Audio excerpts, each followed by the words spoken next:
June 13, 1944, near Corentin, Normandy, France. A wet wind drags across the hedgerows and shakes the leaves like nervous hands. The sky is low and gray, and every sound carries. The metallic clatter of track links, the uneven cough of engines kept too long at idle, the distant crump of artillery somewhere beyond the green walls. In the lane, the mud has been churned into a slick paste by boots and wheels.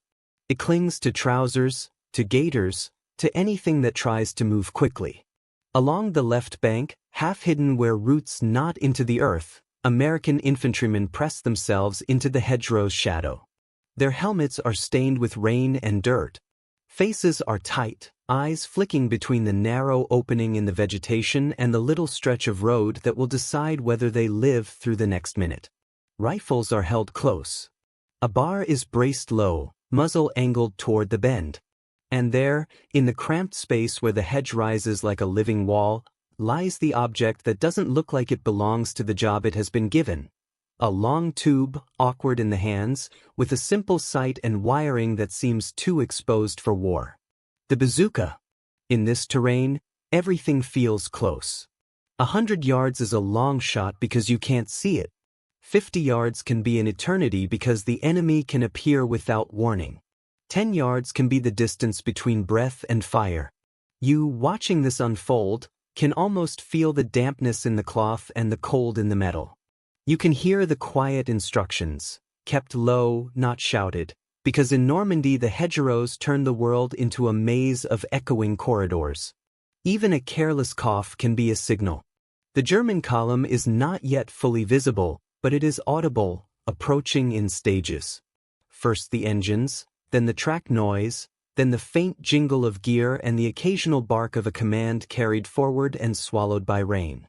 Halftracks move differently than trucks. Their front wheels guide, but the rear tracks do the work, grinding and rattling with a mechanical insistence that's hard to mistake. They are the workhorses of German motorized infantry, armored enough to shrug off fragments and small arms fire from the wrong angles, open-topped enough to be deadly and vulnerable at the same time. The Americans have learned, painfully, that in the hedgerows a German half-track can appear like a steel animal at the end of a tunnel, machine gun already searching, infantry ready to spill out into the fields. The weapon mounted on the front, often an MG-34 or MG-42, can turn a lane into a killing ground in seconds. So the bazooka team waits. The launcher in Normandy in June 1944 is typically the 2.36-inch M1A1 bazooka, a shoulder-fired rocket launcher that looks almost improvised compared to the heavy anti-tank guns that dominate military parades and newsreels. It is not a cannon. It does not kick like one. It does not require a prime mover, a gun crew, a carefully prepared position, or piles of ammunition stacked behind a shield. It is, instead, a promise that two men can carry anti-armor force into a place where armor feels safe. But promises in war have conditions. The bazooka's power comes from a shaped charge warhead, an idea that sounds like chemistry until you see what it does. Unlike a solid shot that tries to smash through armor by sheer speed and mass, a shaped charge focuses explosive energy into a narrow, violent jet. At the right angle and range, it can burn through metal that would laugh at rifle bullets. It doesn't need the long barrel of a gun or the thunder of a large powder charge. It needs contact, correct impact, and a warhead built to function as intended. Early in the war, rocket weapons seemed odd to soldiers raised on artillery and armor plates measured in inches. Even among experienced troops, a weapon that looked like a tube with a rocket, something closer in silhouette to a piece of plumbing than a gun, could invite skepticism. Accounts from multiple fronts suggest that enemy troops sometimes underestimated it at first, especially those who measured anti-tank power by barrel length and caliber. The exact words soldiers used are rarely recorded in reliable detail, and sources differ on how widespread open mockery truly was. But the broader pattern is clear. When a new weapon appears, there is often a gap between appearance and effect, and that gap can be fatal. Here, in the hedgerows, the bazooka team is living inside that gap.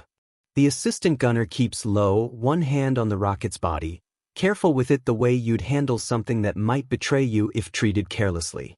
The gunner shifts the tube's muzzle just a few degrees, aligning it with the lane's mouth. They have to think about more than aim. The bazooka produces a fierce backblast, hot gases and smoke that can injure anyone behind the weapon and announce the firing position like a flare. In a tight hedgerow recess, that backblast can rebound in uncomfortable ways, and it can draw immediate retaliation from anyone with eyes and a machine gun. The team's breathing is controlled. Their mouths are shut. Their gloves are wet. A nearby squad leader, rank indistinct in the rain and grime, but authority obvious in posture, keeps his head turned, listening. The plan is simple because in this kind of fight simplicity is survival. Let the lead vehicle commit into the choke point, fire at close range, then pour small arms fire into the dismounts before they can organize. If the half-track burns, it blocks the lane. If it blocks the lane, the enemy's rhythm is broken. In the hedgerows, rhythm matters. Momentum is everything. The Germans are closer now. The first half-track's nose begins to appear at the bend, pushing into view with cautious confidence. Its armored face is beaded with rain. The front wheels roll through mud, then the tracks bite, the vehicle nosing forward like it owns the lane. Inside that vehicle are men who have their own assumptions. They have fought the Americans before, perhaps in earlier campaigns, perhaps only in the last week since the invasion, but they know the American habit of bringing machines to solve problems. Artillery, air support, tanks. A hand-carried rocket launcher may not be what they fear most. Not yet. The half-track inches forward, its mounted machine gun swiveling slightly, searching the hedgerow line for movement. The gunner on the American side keeps still, jaw clenched. The tube's sights are crude compared to a scoped rifle. The target is not a neat bullseye. The lane is narrow, the vehicle is moving, and the range is closing fast, too close for comfort, but close enough that the warhead has a better chance of doing what it was designed to do. The assistant gunner leans in, guiding the last steps of preparation with careful hands. The men around them press deeper into cover, making room, making space, making silence. The bar's muzzle steadies. Fingers tighten on triggers, then relax. Tighten, then relax again. Now the half-track is fully in the mouth of the lane. Its engine note rises slightly as the driver nudges it forward. Its steel sides carry stowed gear, packs, tools, fuel cans, objects that can turn into fire and shrapnel if the right spark finds them. Behind it, a second vehicle's sound grows louder, the column feeding into the corridor. The bazooka gunner lifts the tube the final inches, sight aligned. The moment feels stretched thin, like wire about to snap. If the rocket fails to detonate, if it strikes at the wrong angle, if it hits too high or too far to the side, the half-track will keep coming, and the German machine gun will begin to saw the hedgerow open. And right now, in this instant before the shot, you can feel both possibilities hanging in the wet air: ridicule or reverence, a dud or a blaze, a weapon dismissed, or a weapon that will make armored men suddenly afraid of a man with a tube. And right now, in this instant before the shot, you can feel both possibilities hanging in the wet air: ridicule or reverence, a dud or a blaze, a weapon dismissed, or a weapon that will make armored men suddenly afraid of a man with a tube. The bazooka gunner exhales, slow and careful, as if breath itself might jolt the sights off target. The half-track is close enough now that details sharpen through the rain: the rivets, the spare track links, the dark mouth of the front armor plate, the wet sheen on steel. The mounted machine gun searches left, then right, its barrel pausing like a finger about to point. The assistant gunner leans back and clears the space behind the launcher. In training, it is a drill. In combat, it is a survival instinct. The backblast can scorch skin, ignite dry grass, and in a confined hedgerow recess, it can slam into leaves and dirt and billow forward in a dirty cloud that announces, in unmistakable language, "Here." The gunner squeezes the trigger. A sharp electrical snap runs through the firing circuit. For a fraction of a second, There is that sickening possibility every bazooka team fears, the possibility that nothing will happen. The early rockets, like any new ammunition rushed into war, could be inconsistent. Fuses could fail. Impact angles could be wrong. Mud and rain and handling could betray the best intentions. Veterans of the weapon learned to respect it, but they also learned not to trust it blindly. Sources and after-action recollections from the period often mention misfires and duds as a real combat concern, though exact rates vary and are hard to pin down across all units and conditions. Then the rocket motor catches. The launcher erupts with a bright flash and a violent puff of smoke. Hot gases lash backward through the hedgerow pocket. Leaves shudder. Dirt spits. The gunner's shoulders jolt, not from recoil like a cannon, but from shock and heat and the sudden pressure wave. The rocket streaks forward through rain and mist, a brief white line of smoke cutting straight into the lane. It strikes the half-track with a hard, metallic smack, low on the side, near the midsection, where armor is thinner than a tank's and where the vehicle's vulnerable guts live close to the skin. The shaped charge does not punch the way a rifle bullet does. It does something stranger, almost surgical. It concentrates energy into a narrow jet that burns through steel and throws molten fragments and spall into the compartment. For an instant, the half-track seems unchanged, still moving, still rolling forward on its tracks. Then the inside erupts. A flash blooms within the open-topped fighting compartment, followed by a burst of smoke and flame that climbs upward like a flare finding oxygen. Men react before their minds fully catch up. Bodies duck, hands flail, someone tries to climb out over the side armor. Stowed equipment, canvas, webbing, ammunition boxes, fuel cans if they're there, can turn a penetration into a furnace. The exact chain of ignition depends on what was carried and where it was struck, but the effect is consistent across accounts. Half-tracks hit by shaped charge rockets often became sudden, chaotic traps, because the blast and fragments did their damage in the tight space where men were packed close. The driver brakes instinctively. The vehicle lurches. The tracks grind and slip in the mud. Smoke pours out, thick and oily, and the front-mounted machine gun's confident sweep becomes erratic, jerking, pausing, then firing a short burst into the hedgerow more out of reflex than aim. Now the American squad leader moves, not standing fully, never fully, but shifting position and signaling with a sharp gesture. The hedgerow erupts with rifle fire. A bar hammers in controlled bursts, its sound deeper than the garrons around it. The intention is not simply to destroy the vehicle, it is to keep the German infantry inside it, or to cut them down as they try to escape. In the lane, the half-track's rear compartment becomes a scene of frantic motion. A man drops over the side, landing hard in mud. Another tries to follow, but fire and smoke choke the air. A helmet falls, disappears beneath boots. The vehicle's engine continues to run for a moment, stubborn and mechanical, even as the compartment burns. And behind it, the second vehicle in the column is already committed.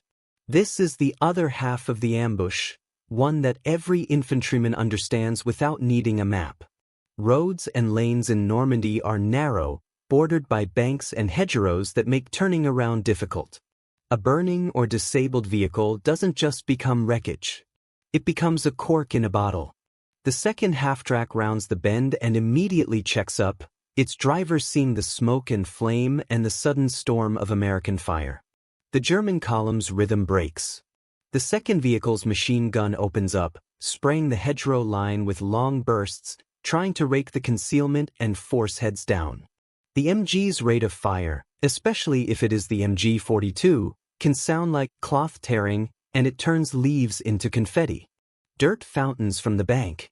Branches snap and tumble. For the bazooka team, the moment after firing is always the most dangerous. The backblast has marked them. The smoke trail has pointed like an arrow to their position.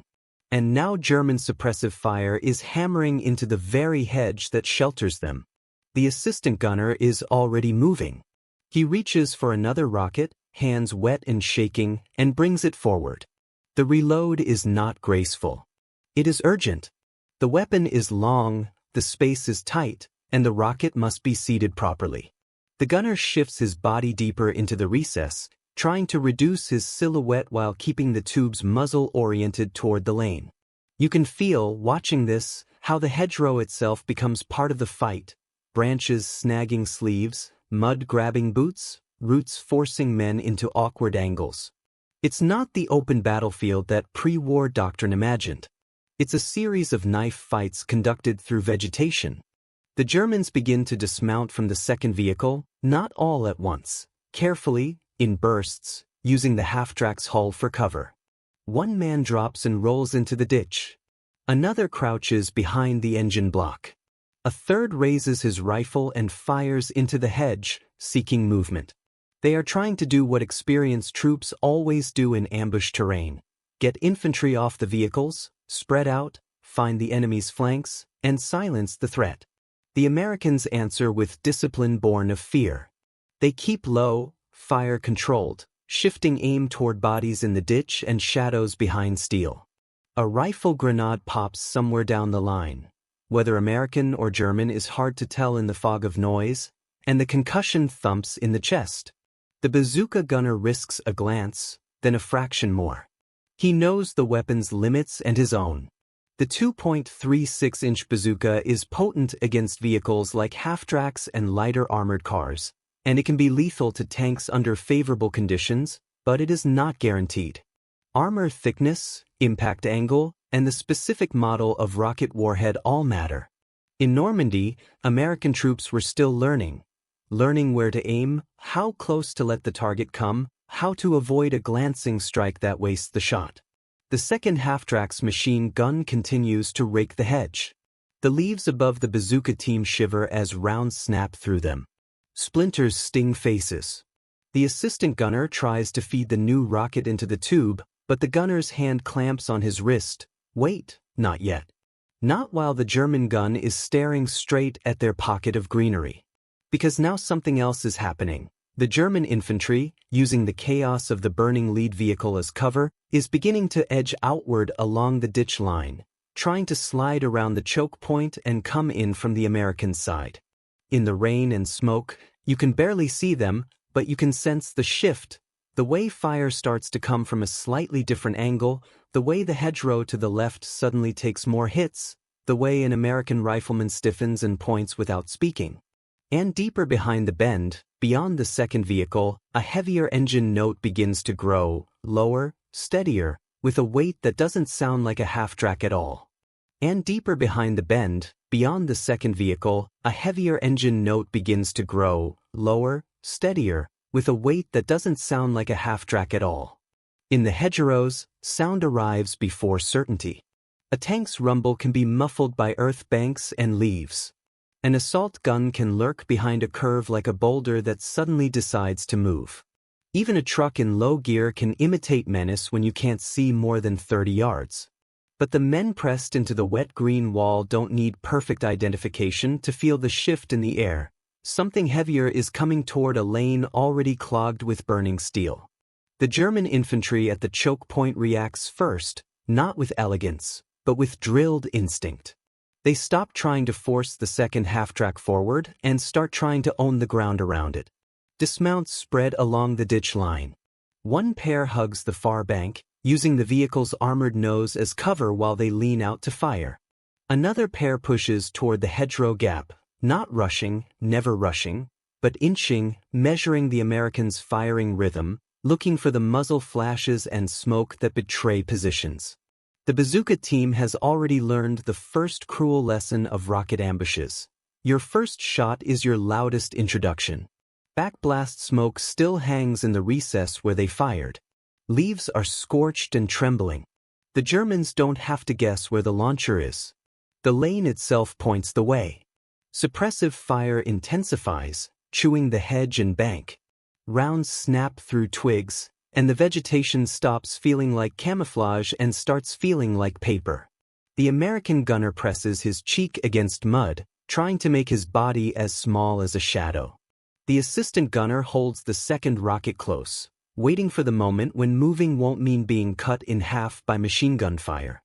This is where the bazooka's reputation is truly forged, not in manuals, not in training films, but in the seconds after it fires, when every enemy weapon tries to erase the men who carry it. The American squad leader shifts his line. A rifleman crawls 2 yards to the right, dragging his garand through wet grass. The bar team adjusts, the gunner angling to watch the ditch where German infantry is probing. Another man tosses a grenade, underhand, careful, into the lane's edge. It detonates with a flat, wet crack, showering mud and fragments.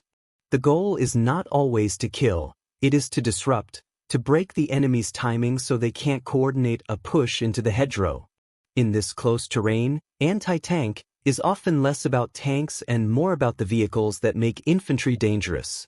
Halftracks, armored cars, trucks full of ammunition, command vehicles carrying radios and maps. Those vehicles keep an attack coherent. They bring machine guns to bear quickly. They haul mortars and the crates that feed them. A shaped charge rocket hitting a half-track is not just an explosion, it is a message. It tells the enemy that armor plating and mobility do not guarantee safety at hedgerow distance. The Germans, for their part, are not strangers to rocket weapons by 1944. German infantry has its own portable anti-tank arms, most famously the Panzerfaust, a short-range disposable launcher, and the Panzerschreck, a larger reusable rocket launcher inspired in part by captured American bazookas earlier in the war. This is not a contest between a modern army and an unprepared one. It is a contest between two sides racing to put explosive power into the hands of small units and to learn, fast, what that power does in real terrain. And in Normandy, the terrain is the teacher. The second half-track's crew tries to keep their machine gun hammering, but the angle is wrong. The hedge is too thick, the Americans too low. The gun's bursts are loud and terrifying, but they are not decisive.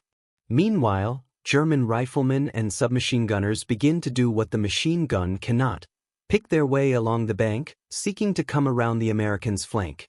The bazooka gunner can sense them without fully seeing them. Fire is arriving from slightly different points now, lower, closer, with the sharper crack of rifles and the occasional chattering burst that suggests a submachine gun. The Americans respond by tightening their own spacing. They shift their fire to the ditch. They stop trying to win the lane by volume and start trying to win it by angles. You can feel how small the battlefield is. A lane, a bank, a hedge, a burning vehicle, a second vehicle pinned behind it. Men on both sides fighting for inches of visibility. Then the heavier engine note draws closer, and the Germans gain a new confidence from it. Their fire becomes more aggressive, as if they believe the weight behind them will soon crush the ambush. The Americans hear it too, and their confidence tightens into something more cautious. The bazooka team has a second rocket ready, but they have to think like hunters, not like gunners. Against a half-track, any solid side hit at close range can be devastating. Against a tank, the bazooka's effect depends on the model, the point of impact, and the angle. Some tanks, especially heavier ones, can resist it from the front. Side or rear shots can be more effective, but getting those shots means letting something large and deadly come close enough to breathe on you. And if that heavier engine belongs to a tank, the hedge pocket therein may become a coffin if they fire too soon and reveal themselves. So the bazooka gunner waits, eyes flicking between the pinned half-track and the bend beyond it. The assistant gunner's hands are slick with rain. He steadies the rocket, keeping it from slipping, keeping it aligned. Around them, the riflemen keep firing in short, controlled bursts, enough to keep German heads down, not so much that they burn through ammunition in a fight that could last hours. The burning lead half-track continues to spit flame. Smoke rolls down the lane like fog, thickening the scene, making silhouettes uncertain. A German soldier stumbles away from the wreck, half falling into the ditch. Another drags him, disappearing behind the second vehicle's front wheel. A moment later, a grenade goes off near the wreck, and the flame surges brighter, as if the fire itself has lungs. In the midst of that chaos, the Germans attempt a coordinated move. A small group pushes along the ditch toward the Americans' right, trying to get close enough to throw grenades into the hedgerow recesses. It's a deadly, practical answer to rocket ambushes. Don't let the launcher team reload, don't let them breathe, don't let them aim again. The Americans sense the push and answer with the only currency that matters in this terrain: immediate violence. The bar hammers. Garrons crack in fast cadence. Dirt jumps along the ditch line as bullets stitch through wet soil. A German helmet flashes, then drops out of sight. But the pressure does not ease, because the heavier engine is now close enough that its vibrations are felt in the ground. The bend ahead of the second half-track fills with a darker shape behind the smoke, broad, low, and deliberate. The bazooka gunner shifts the tube a few degrees upward, preparing for a target that might not burn as easily as the first. And if you're there with him, pressed into mud, smelling smoke and wet leaves, you understand exactly what he is weighing in those seconds. Fire now and risk being erased by machine guns, or hold your nerve, let the heavier vehicle commit, and trust a crude tube to do what cannons do. The dark shape edges closer through the smoke, and the hedgerow lane suddenly feels too narrow for anything to survive what comes next. The dark shape edges closer through the smoke, and the hedgerow lane suddenly feels too narrow for anything to survive what comes next. First the sound. Not a frantic rattle like a half-track, but a heavier, steadier clank, metal on metal, weight shifting over uneven ground. Then the silhouette resolves through smoke and rain, a tracked armored vehicle nosing toward the jam, moving with the deliberate patience of something built to absorb punishment. In the hedgerows, identification can be uncertain until it is too late. Some American soldiers would later describe a tank, others an assault gun, and sometimes those labels blur in memory under stress. Without unit records and clear visual confirmation, the exact type in a given skirmish can be difficult to state with certainty. What matters here is the effect. A heavier armored presence arrives to break the ambush. The German infantry's posture changes the moment it appears. Their fire intensifies, less panicked now, more purposeful, as if the armored vehicle behind them can bully the lane back into German control. A few men begin pushing forward again, using the second half-track and the bank as cover, trying to get close enough to hurl grenades into the hedgerow pockets and force the Americans away from the choke point. The Americans feel the pressure like a tightening rope. The squad leader keeps low but shifts his focus, scanning the hedge line for any gap that could become an escape route if the lane collapses under armor. Riflemen keep firing, but now every shot is chosen with more care.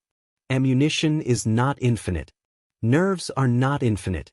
And the bazooka team, 2 men with a tube and a rocket, becomes the pivot of the entire moment. You can feel the gunner's dilemma in your chest. If he fires at the heavier vehicle too early, from too far, at too sharp an angle, the rocket may detonate without decisive effect. The shaped charge needs the right conditions. Against half-tracks, the margins are generous. Against heavier armor, they narrow. And if the shot fails, the enemy will not simply continue. The enemy will return fire with everything he has, and the hedgerow will become a slaughterhouse. So the gunner waits until the shape commits into the lane behind the second half-track, slowing as it confronts the burning wreck and the traffic jam it has inherited. For a moment, it cannot easily maneuver around. It is constrained by the same hedgerows that constrain everyone here. The lane is a funnel, and funnels create targets, if you have the nerve to take them. The assistant gunner, crouched behind him, whispers something short, too low to be heard, and in any case not recorded in any reliable source. It is not dialogue for history. It is the kind of communication that exists only between men who know that one movement too much can bring a burst of machine gun fire through their ribs. The gunner raises the tube. He angles it toward a spot that experience and training suggest might matter. A side surface if he can see it, a lower area where armor might be thinner, or a vulnerable external component. In real hedgerow fights, these decisions are made in fractions of seconds, with incomplete information. Bazooka crews learned quickly that a perfect shot in theory is useless if it cannot be taken in practice. He fires. The backblast slams the recess again, scorching leaves, blasting smoke backward. The rocket streaks forward, its smoke trail carving the air.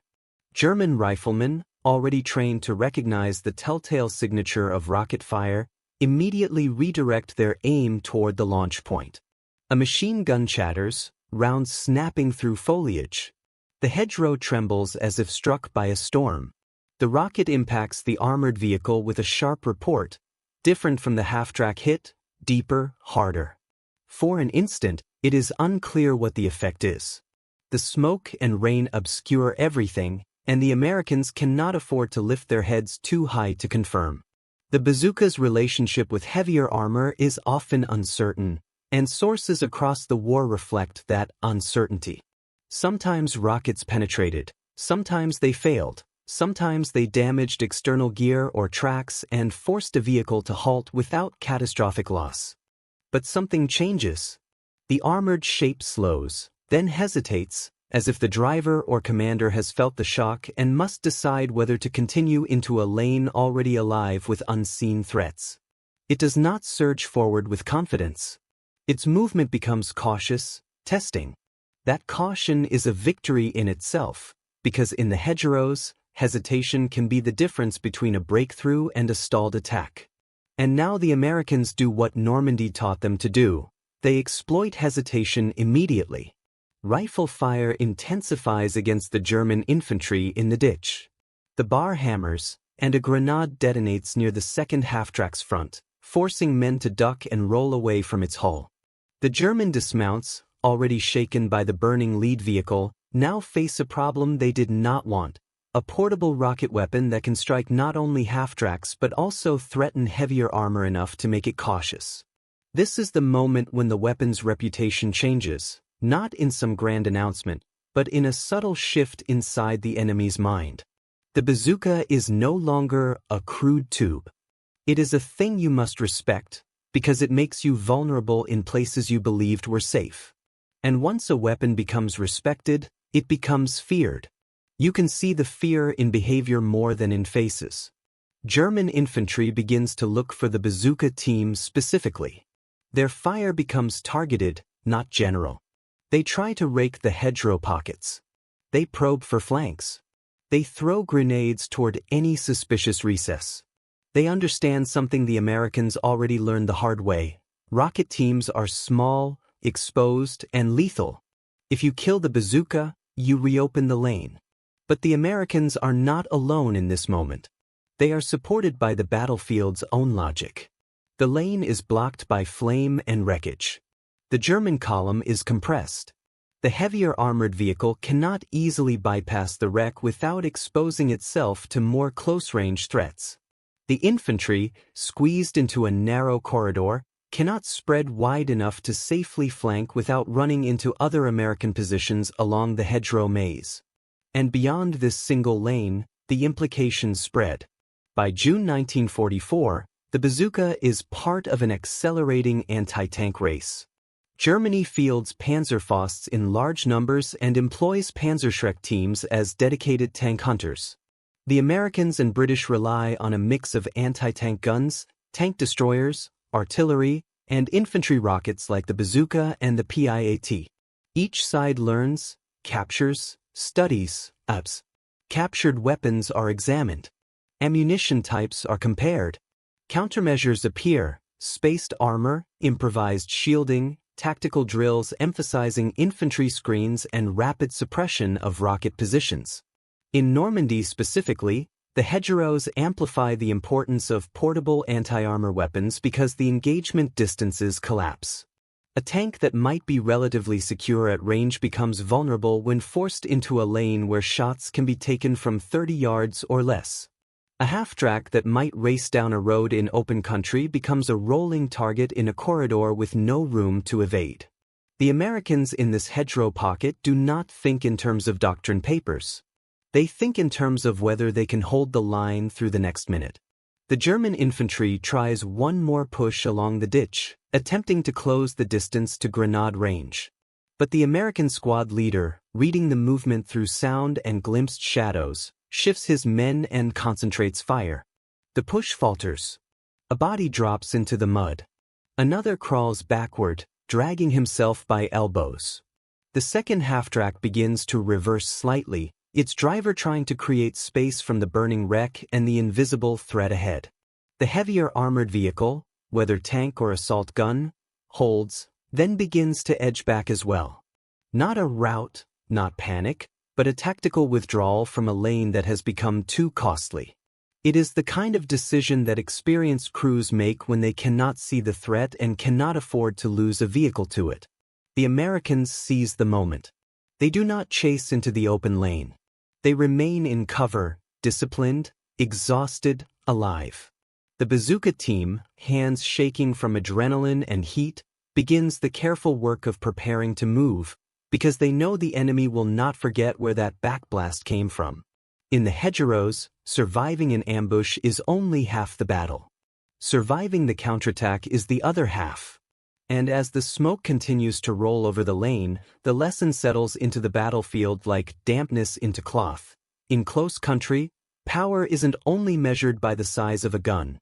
It's measured by who can bring a lethal charge into the right place, at the right time, before anyone can stop them.